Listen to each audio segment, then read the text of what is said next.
ఓం శ్రీ సాయిరామ్. తపోవనము భగవాన్ Shri Sathya Sai Satcharitra. Total 18 అధ్యాయములు ఉన్నాయి. మొదటి అధ్యాయము. ఈ జగము సాయిమయము, ఈ యుగము సాయి యుగము. సాక్షాత్తు అవతార పురుషుడు, అనంతమైన ప్రేమమూర్తి, బాబా పరబ్రహ్మ స్వరూపము, సర్వాంతర్యామి. సృష్టి స్థితి లయములు బాబా ఆధీనములో ఉన్నాయి అని అందరికీ తెలిసిన విషయమే. సర్వదేవతాతీత స్వరూపుడు, భక్తుల ప్రతీతి. బాబా మహిమలు చరిత్ర వ్రాయడానికి సముద్రమంత ఇంకు, ఆకాశమంత పేపర్ కూడా సరిపడవు. అనంత శక్తి సంపన్నుడు, విశ్వవ్యాపకుడు. అనేక మంది మునులు, అవధూతలు, ఋషులు తపస్సు చేయగా జన్మించిన సర్వదేవతాతీత స్వరూపుడు. ఈ చరాచర సృష్టి అంతటికీ నేనే అంతర్వాహిని, అన్నిటికీ ప్రేరేపించే శక్తిని నేనే, జ్ఞానిని నేనే, జ్ఞానమును జ్ఞేయమును అన్నారు. బాబా ప్రేమతో అందరినీ దివ్య మార్గంలో నడపడం కోసం అవతరించారు. అందుకోసం ఎంతో శ్రమిస్తున్నారు, ఎంతో సహనం చూపుతున్నారు, ఎంతో కరుణ కురిపిస్తున్నారు. పుటపర్తి ప్రశాంతి నిలయం త్వరలోనే ఒక షిరిడీగా, ఒక తిరుపతిగా, ఒక వారణాసిగా రూపుదిద్దుకుంటుంది. వేల కొలది యోగులు, సాధువులు, జిజ్ఞాసులు ఈ క్షేత్రానికి వచ్చి ఆత్మశాంతిని, మోక్షము పొందుతారు. ఇది మానవులందరూ అద్భుతమైన ప్రశాంతిని పొందే ఒక దేవాలయం, ఒక చర్చి, ఒక మసీదు, యూదుల ప్రార్థనా మందిరం. ఇక్కడ స్వేచ్ఛగా హాయిగా ధ్యానించుకోవచ్చు. ఇది విశ్వ తపోవనం. ఇక్కడ తపస్సిద్ధి చాలా త్వరగా కలుగుతుంది. నీవు తపస్సు చేస్తూ కూర్చోచాలు, భగవంతుడే నీ ముందుకు వస్తాడు, నీ ఎదుట నిలబడతాడు, నీ మందహాసం చేస్తాడు, నిన్ను స్మృశిస్తాడు, నిన్ను ఆశీర్వదిస్తాడు, నీలో దివ్యానందానుభూతిని కృమ్మరిస్తాడు.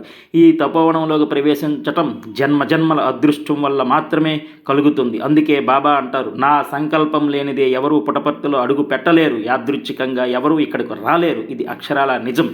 ప్రపంచంలోని ఎన్నో దేశాల వారు ఇక్కడికి వచ్చి పరమ ప్రశాంతతను పొందుతున్నారు. భగవత్ సాక్షాత్కారం అనే ఫలితం పొందుతున్నారు. సాయినాథుడు ప్రసాదించే వరాలు అందుకుంటున్నారు. ఇక్కడ ఓంకారము, సుప్రభాతము, నగర సంకీర్తన, శివునికి రుద్రాభిషేకము, వేద పారాయణము, భజన, మంగళహారతి, దర్శన భాగ్యము జరుగుతూ ఉంటాయి.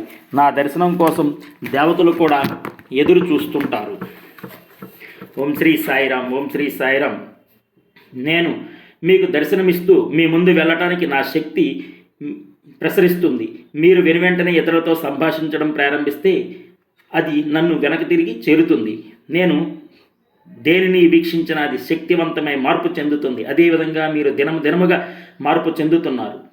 నా దర్శనం వల్ల మీరు పొందే లాభాన్ని ఎప్పటికీ తక్కువ అంచనా వేయవద్దు. ఇది మీకు మీ పూర్వ పుణ్య ఫలితం వలన లభించిన వరప్రసాదము. నా దర్శనం కోసం దేవతలు కూడా ఎంతో ఆతృతతో వేచి ఉంటారు. ఇంతటి దర్శన భాగ్యం మీకు సులభంగా దినదినమున లభిస్తున్నది. ఇది మీ జన్మాంతర పుణ్య విశేషమని మరవవద్దు. సరి అయిన సమయం ఆసన్నమైనప్పుడు నేను మీకు ఇచ్చిన దీవెనలు పుష్పించి ఫలిస్తాయి. నా దర్శనం కోసం దేవతలు కూడా ఎదురు చూస్తుంటారు. పెదబొట్టు అనుభవం. షిరిడీ సాయినాథుని దివ్య సన్నిధిలో కొన్నాళ్ళు ఉండి స్వామిని ప్రత్యక్షంగా చూసి స్వామితో సంభాషించిన ధన్యురాలు గాలి శారదాదేవి. ఆమెను పుటపర్తికి ఆహ్వానించి స్థిర నివాసం కల్పించి ఆమెకు పెదబొట్టు అని పేరు పెట్టింది శ్రీ సత్యసాయి భగవానుడే. ఆమె ఒకనాడు తెల్లవారుజామున పుటపర్తిలో తపోవృక్షం కింద కూర్చుని ధ్యానం చేసుకుంటున్నది. ఇంకా చీకట్లు వీడిపోలేదు. ఆ సమయంలో ఆమె ఒక్కసారి కళ్ళు తెరిచి చూసింది. స్వామి మందిరం మేడపై నుంచి గోపురం మీదుగా కొందరు దేవకాంతులు తెల్లని కాంతులు విరజుమ్ముతూ తూర్పు కొండల వైపు సాగి వెళుతున్నారు. తెల్లవారిన తర్వాత పెదబొట్టు భగవాన్ బాబాతో, స్వామి, ఈవేళ మీ దర్శనం కోసం వచ్చి తదనంతరం వెళుతున్న దేవతలను చూశాను అన్నది. అప్పుడు స్వామి ఓహో అలాగాని చిరునవ్వు నవ్వారు. రాజారెడ్డి అనుభవము.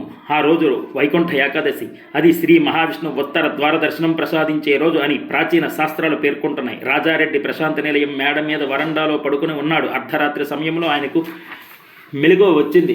కళ్ళు తెరిచి చూస్తే స్వామి గదిలోంచి అమితమైన కాంతి కొద్దిగా తెరిచి ఉన్న తలుపుల మధ్య నుంచి బయటపడుతున్నది. ఇంత రాత్రి వేళ స్వామి గదిలో నుండి ఇంత కాంతి ఏమిటి అని రాజారెడ్డి తలుపు సందులో నుంచి స్వామి గదిలోకి చూశారు. లోపల దివ్య రూపాలతో ఉన్న కొందరు సత్యసాయి పరమాత్మని పాద పద్మాలకు వరుసగా ప్రణమిల్లుతున్నారు. వారి రూపాలు అంతులేని కాంతులు విరజిమ్ముతున్నాయి. స్వామి ఆదిశేషునిపై మహావిష్ణువు వలె పవలించి మందస్మిత అరవిందంతో వారి అభినందనలను అందుకుంటున్నారు. స్వామి సయ్య చుట్టూ 7 మంటలు మండుతున్నాయి. ఆ దృశ్యం చూసి రాజారెడ్డి నిశ్చేష్టుడయ్యాడు. మెల్లగా తలుపులు మూసివేసి వరండాలో పడుకున్నాడు. ఇక నిద్ర పట్టలేదు.